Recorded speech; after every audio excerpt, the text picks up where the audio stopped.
There are moments in life that split your world in two, before and after. That night, standing in the fluorescent lit corridor of Mercy General, I was living in the before, and I didn't even know it. My name is Layla, and for 3 weeks, that hospital had become my whole world. My brother, Daniel, my only brother, my closest friend, the person who taught me to ride a bike and stayed on the phone with me through every heartbreak, was lying in a hospice room at the end of that hall, slowly losing a battle he never deserved to fight. Stage 4. The doctors had stopped using words like treatment and started using words like comfort. I had stopped sleeping at home, I barely ate, I lived in that building, in plastic chairs, in stale coffee, in the quiet terror of watching someone you love disappear one breath at a time. But that particular Tuesday, something had shifted. My husband, Marcus, had called earlier that afternoon. His voice was gentle, careful, the way voices get when people are about to say something they've already rehearsed. He said I needed rest. He said Daniel would want me to take care of myself. He said he'd arranged for a night nurse to stay, and that I should come home, sleep in a real bed, eat a warm meal. And I almost believed him, because I was exhausted, because my body ached from weeks of grief, because some small, desperate part of me wanted to be told it was okay to leave, just for one night. I kissed Daniel's forehead. I whispered, "I'll be back in the morning, I promise." I grabbed my coat from the back of the chair, and I walked out into that hallway. Room 14 was across from Daniel's. Room 15. I had passed it 100 times. The woman inside was elderly, small, and almost always silent. The nurses called her Mrs. Adele. She never had visitors. She spent her days sitting near her window with a rosary in her hands, and her eyes fixed on something only she could see. I had never spoken to her, not once. But that night, as I passed her open door, she turned her head, slowly, deliberately, and she looked directly at me, not through me, not past me, at me.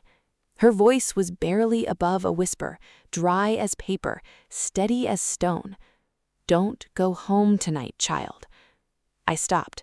My hand was already on the strap of my bag. My keys were in my fingers. "Don't go home tonight?" I stood frozen in that doorway, heart suddenly hammering. "Excuse me?" I said softly. She didn't repeat herself. She just looked at me with those still, dark eyes, calm in a way that made my skin prickle, and turned back to her window. The nurse at the station gave me a kind, apologetic smile. "She does that sometimes," she said quietly. "Says things. Don't worry, honey."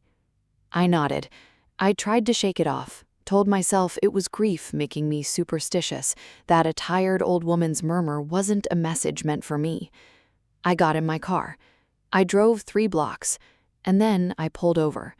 I sat there in the dark for a long time, engine running, hands on the wheel, unable to explain the feeling crawling up my spine. Something was wrong. I didn't know what. I didn't know why, but the feeling was too loud to ignore. I drove back. I parked. I went back upstairs. I told the night nurse I'd changed my mind. I settled into my chair beside Daniel. He was sleeping, his breathing slow and shallow but steady. I held his hand. I watched the monitors blink their quiet rhythms. At 2 a.m., my phone lit up. A notification, an email automatically forwarded from a shared account Marcus and I used for household bills. I almost ignored it, but the subject line made me pause. Booking confirmation. Sunrise Suites, room 302, 2 nights. I opened it. A hotel, a reservation for tonight and tomorrow night, in Marcus's name. And beneath it, a second name, Guest 2, Renata Voss. Renata, my friend, my closest friend for 11 years, the woman who had sat with me in this very hospital 2 weeks ago, held my hand while I cried, told me I was the strongest person she knew. The room tilted.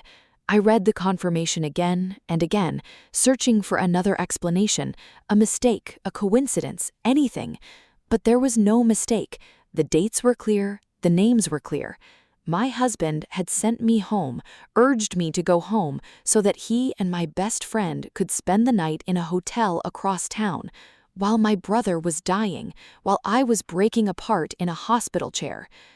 The grief I had been carrying for weeks, the fear, the exhaustion, the love, it didn't disappear.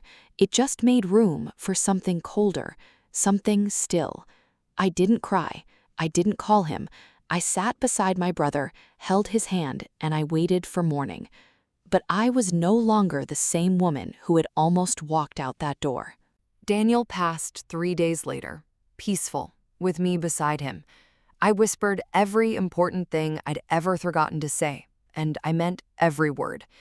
The morning after his funeral, Marcus came home with flowers and a look on his face that I can only describe as practiced grief, the expression of someone performing the right emotions rather than feeling them.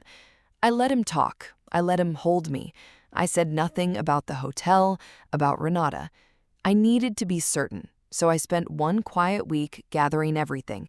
The email forwarded again to my own account, phone records I was legally entitled to request, and a brief, tearful confession from a mutual friend who had known for months and finally couldn't carry it anymore. 2 years. It had been going on for 2 years. I met with a lawyer on a Wednesday, a very good one. By the time Marcus realized what was happening, the paperwork was already filed. The accounts had been legally separated. The house, which my mother had left to me alone, was already protected. He called, texted, showed up with apologies stacked like furniture he expected me to move back in for him. I didn't. As for Renata, I didn't rage, I didn't expose her publicly. I simply went silent. I removed her from my life the way you remove a splinter, carefully, completely, without leaving anything behind. The last thing I did, before I fully closed that chapter, was visit Mrs. Adele. She was sitting by her window, rosary in hand, as same as always. I sat beside her. I didn't ask how she knew. I'm not sure there's an answer I could hold. I just said, "Thank you." She patted my hand once, gentle as a wing, and smiled. "You were supposed to be there," she said softly. "That's all." And she was right. I was supposed to be there, beside my brother at the end, not in some hotel room that my husband had swept clean of every trace of his betrayal, not driving home to a house built on a lie. I was supposed to be exactly where I was. They say grief opens you in ways nothing else can. I believe that now. It cracked me open wide enough to feel a stranger's warning in hospital hallway, and that warning led me to the truth. I lost my brother. I lost a husband and a friend I thought I knew, but I found something they could never take. I found out who I was when everything else fell away, and she was stronger than I ever imagined. If you've ever been betrayed by someone who claimed to love you, you are not alone, and your story is not over.